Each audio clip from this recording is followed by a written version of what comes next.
Today's podcast, we will hear from the sister of a soldier whose name is on the wall. I didn't know all the facts about the names on the wall. One thing I know, it's more than just their names.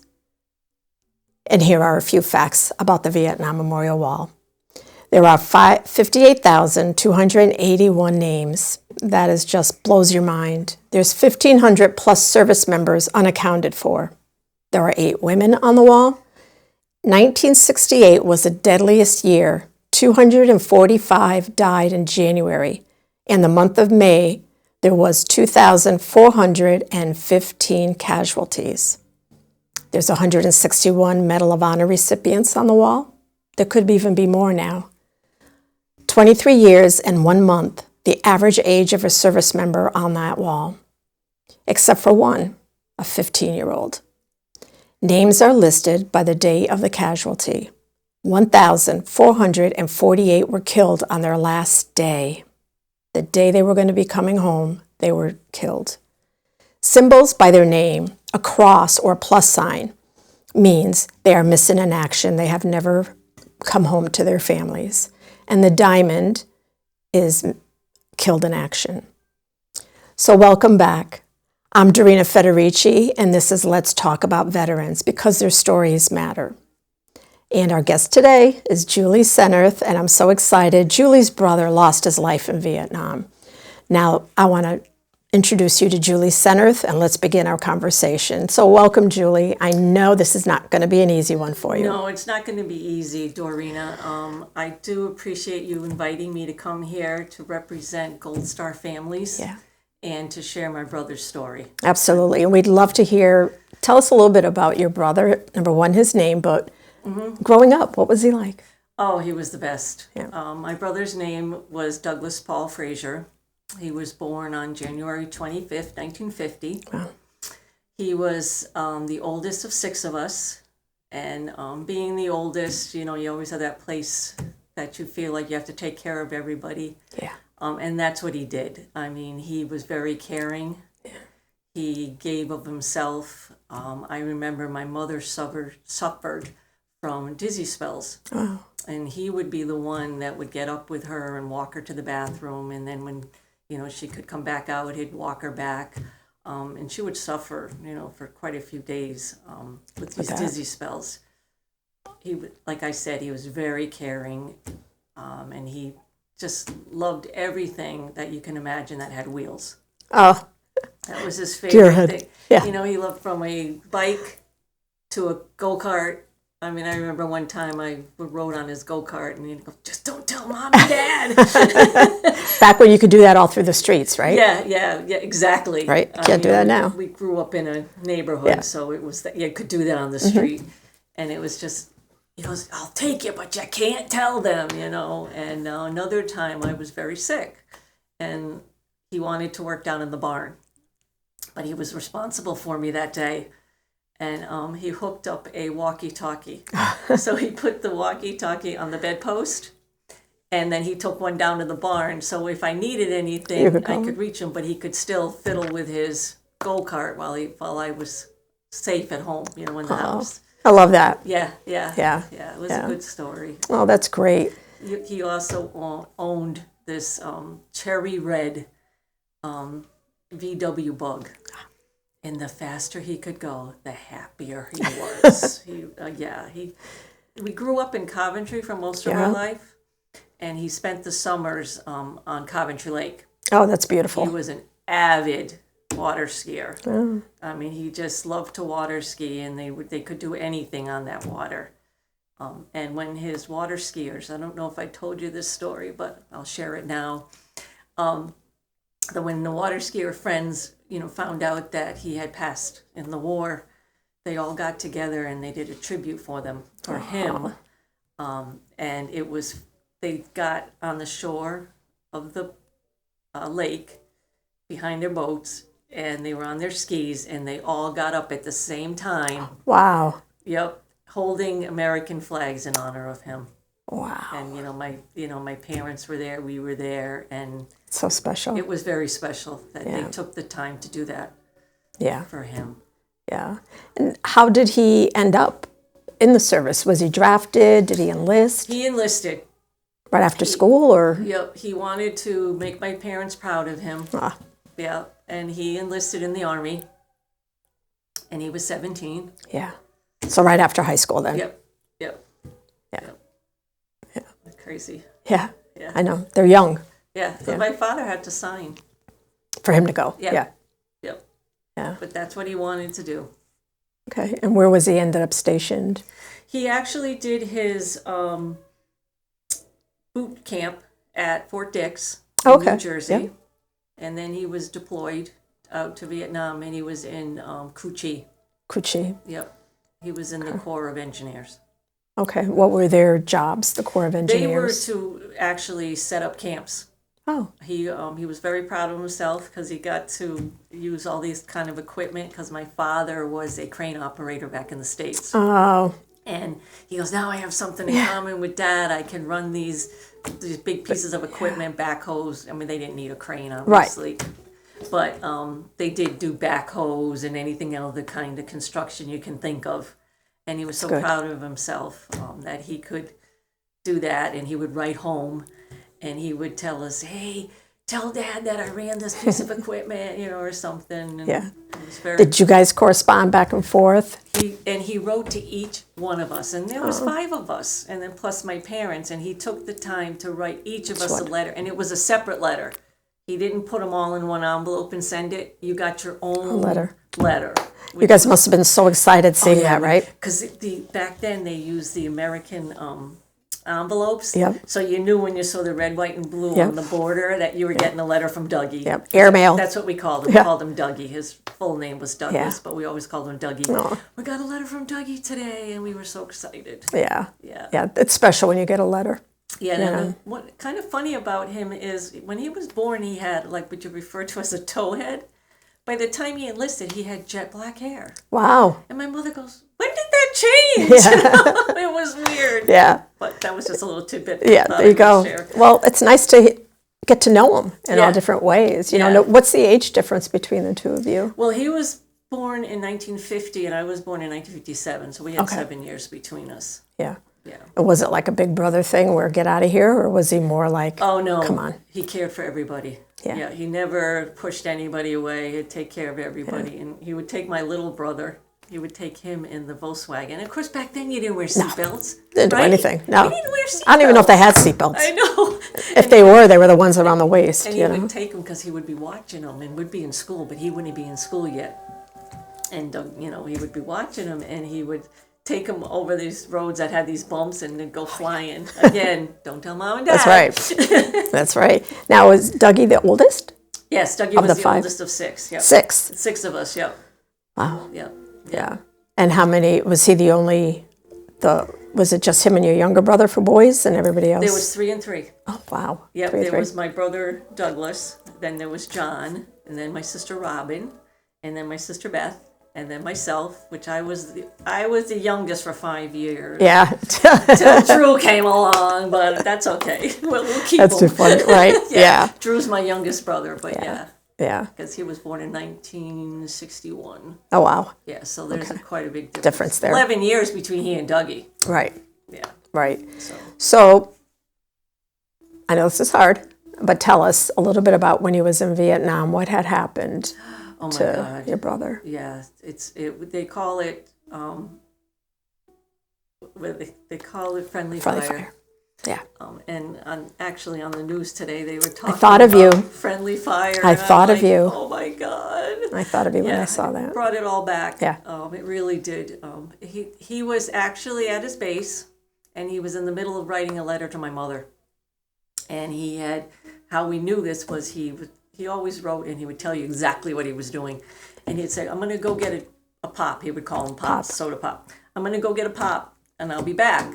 Well, that was the last words he wrote. And he went out into the camp. We don't know exactly what happened, but it was a hand grenade. The pin was pulled from the hand grenade. We're not sure who did it. We don't know if they were in a group. Did he walk by when it happened? But that's ultimately what happened.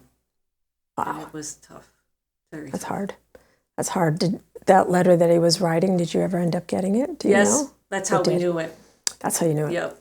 So that came home with him. That came home. And Yeah. of course, that's always Yeah. tough. It's very tough when you Yeah. think about that. He was, like, maybe he shouldn't have gotten that Right. soda. Yeah. If he only didn't get that soda. The ifs. If he would have Yeah. only just stayed there and finished the letter. Yeah. I don't know how, I don't know how many people were killed with him. I know there That's was a hard to- survivor or two. Right. Yeah, And how did you end up finding out? How did you guys find out that this had happened? it's just like in the movies. Yeah, it's just like in the movies. I could remember it like it was yesterday. We were getting ready to go to Mohegan Park. Mohegan Park. Yeah, it was a beautiful July summer day, and my mother was packing the bags and getting all our stuff together when two uniformed Army officers came to the back door. And Everybody's nightmare. my mother's cry to this day, it was heart-wrenching. It really was. She just put out that cry, and we knew it wasn't good. And then you see them, and they're walking into your house, and you're like, oh my God. And I was only 11, so I'm not sure I really comprehended what was going on, but I knew it wasn't anything good. Right. And my father had gone to work that day like he always did. And he was working up at the University of Connecticut. He was, like I had mentioned, he's a crane operator, and they were building the science building at the time. And these two officers radioed up to his job site and talked to the foreman and asked for him to come into the office, and they told him. They told him. And he obviously he was sent home. And they waited for him to get there. To get home. Yep. And, you see in the movies or whatever where they stay with you and help you through, you're young, so you probably don't remember, and they help you through the arrangements and help you through everything, don't leave you on your own. Do you remember if it was like that at all? I don't remember all that, Yeah. but I do know that they stayed till my father got there. Which is good. And then I think all the arrangements were talked about maybe at a later date. Yeah. We were fortunate that we got him home. Yeah. Because that's got to be the worst, not knowing where your loved know. one is. I know. It was a tragedy for sure, but at least we got him home. You got him home. Exactly. Yeah, it's tough. Yeah. Yeah. Real tough. And your brother got quite a few medals, huh? Yes, he did. Can you tell us what they were? Yes, I wrote them I down. know, so you I have a wouldn't lot of forget. them. So he actually served in the 554th Engineer Platoon. Battalion. Battalion. That's the word I'm looking for. I know. Yeah, battalion. He was in the 79th Engineer Group, and he was in the 20th Engineer Brigade. He was responsible for operating construction equipment. Right. He received the Medal of National Defense, Vietnam Service, Vietnam Campaign, and ultimately the Purple Heart. Yeah. Yeah. How old was he? He was 18. Oh, so how long was he? Yeah, good question, Yeah. Doreen. It was very short. It was too long. Right. It was very short. Short. He was deployed in April of 1968. He was in that year that you mentioned. Right. And he died on July 6, 1968. So that's, 4 months? Yeah. And that's it. Yeah. 4 months too long. Right. That's all I can say. 4 months Yeah. too long. Yeah. And if he hadn't gone for that soda pop. Oh, I know. I'm going to go for, yeah. Yeah. It's just heartbreaking to hear all that. And I know we had talked about how you had said friendly fire, and I had told you friendly fire, regular, it doesn't matter. They sacrifice their lives for our country, for us. No matter how it happens, they were there for us. And he enlisted. He did this on his own. He did. He did this. He wanted to serve his country. And I'm sure, I'm sure your parents were very proud of him before, but I know him saying that the way he felt. Yeah. And it's just a beautiful. And it was such a crazy time then. There was too much over there. Yeah. There was too much going on. Yep. With the drugs and then the protests back home. Right. And you come home on leave and you're not respected. You're told not to wear your uniform. He had an issue, didn't he? He did. When he came home on leave? What had happened? Yeah, he was on leave and he was at Burger Chef. Burger I don't know Chef? if anybody remembers Burger Chef. Probably only us in Connecticut. Yeah, I don't know, probably, right? Yeah, Burger Chef, and he was sitting in his little car, and it was with my brother, and they knocked on the window, and they wanted him to roll down the window, so he thought nothing of it, and because he did have a fatigue jacket on, Right. so they knew he was a service person, and they sucker punched him in the face. Yeah, that's the thanks he got. Yeah. That was the time. Those were the times. It was a terrible time. Yeah, it was. And you never really talked about it in school. Mm-mm. Right. You never, so you didn't really know, everything because those protesters, and they were so crazy. Yeah. I mean, protesters are crazy anyways, I think. Yeah. You all have your beliefs, but come on. Yeah. Yeah, the people from Vietnam, our troops came home to terrible things. Terrible things. Yeah. Terrible things. Which, and, and hopefully we've learned, which I think we have. I think you have to. And the respect is going. It's a little bit late for them, but we're here for them. Yeah. You know, which is a great thing. It's late, but it's okay. That's right. It's okay now, and and I don't think he would have changed it. Right. I mean, that's what he wanted to do, and he did what he wanted to do. Thank you. Yeah. Yeah. You're welcome. Yeah. Wish I could have met him too. I mean, he was a special. But breed. Yeah. Yeah. And I know you were also a big part of when we brought the Vietnam Wall and the Cost of Freedom here to Wethersfield. You helped set up, which was so wonderful to see. How did you feel when you finally saw the wall up? Oh, it was fantastic watching it get set up. Yeah. I was glad I was asked to join the committee, to volunteer. Yeah. I mean, because I don't live in Wethersfield. Right. But it didn't matter. Right. A lot of people brought us all together. That didn't live for. We were just all, absolutely. We all melted together, and we were a great group. I thought we were. Yeah. We did fantastic. By the way, it was beautiful. Yeah, it was. And I liked. It was amazing how they come in with that big tractor trailer truck with all the panels. Right. And every crew member, which my brother Drew was a member of, he couldn't be more proud to have been a member. And they just took him out of those trucks so carefully. Mm-hmm. And they were lining him up, and they put him into that track that was set up on the ground. And they took such care. And you're sitting there like, they really care. Yeah. It was a beautiful thing to see. It was a beautiful thing to see that they were setting him up. And like you had asked me, once it was erected, I felt like the same way I felt when I saw the actual one in DC. It was a true replica. They couldn't have done better with it. It's beautiful. That if they brought the DC one with them, it was amazing. Right. Totally amazing. And I felt sad, like I did there, but I also felt happy that they were finally getting the recognition that they deserved. Yeah. They got that, that wall dedicated to them.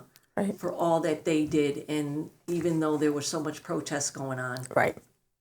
I mean, I felt very proud, and it was great. Yeah. I love seeing you and your friend Christina touching your brother's name on the wall. I have pictures of that, which we'll post with this podcast, and a picture of your brother that you gave me. We'll also post him on there. That's fantastic. But it was beautiful seeing you, pointing out your brother's name. Yeah. On the wall. It was nice for the Hartford Courant to be there. Because he goes, oh, you know somebody there? And I said, yeah, it's my brother. And he goes, you mind if I take your picture? Yeah. I go, not at all. Yeah, and, go for it. Go for it. Yeah. And he took all my information, and he wasn't intrusive at all. Right. I think everybody just understood the respect everything needed around that was there. It was just beautiful. And that happened during the time we were setting it up. The Hartford Courant was there. Yeah. It was beautiful watching everybody and seeing you there. Thank you. It was very special having you there. Thank you. I felt special being there. Yeah. I really did. Yeah, it was a very beautiful time.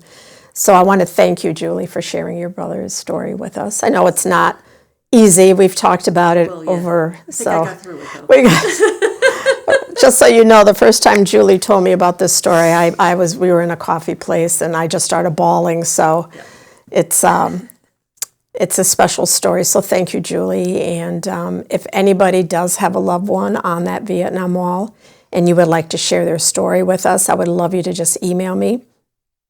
You can email me a picture of them too. It would be wonderful. Send it to dfederici at, it's dfederici.aft@gmail.com.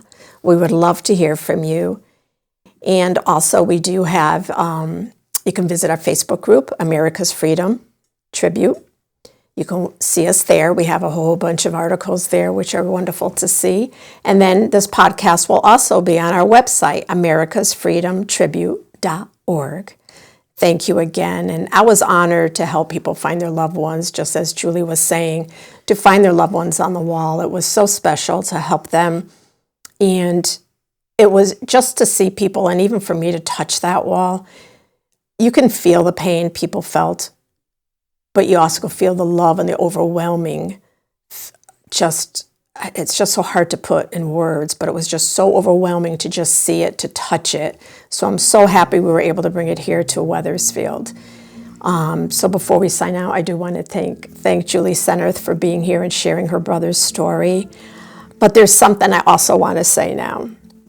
Please keep all of our troops, and especially their families, in your thoughts and prayers. I know what it feels like to be a family member of someone who's there and not knowing what's going on. Please keep them in your thoughts and prayers. Thank you for listening, and remember, veterans' voices matter today and every day. So until next time, thank you, everybody.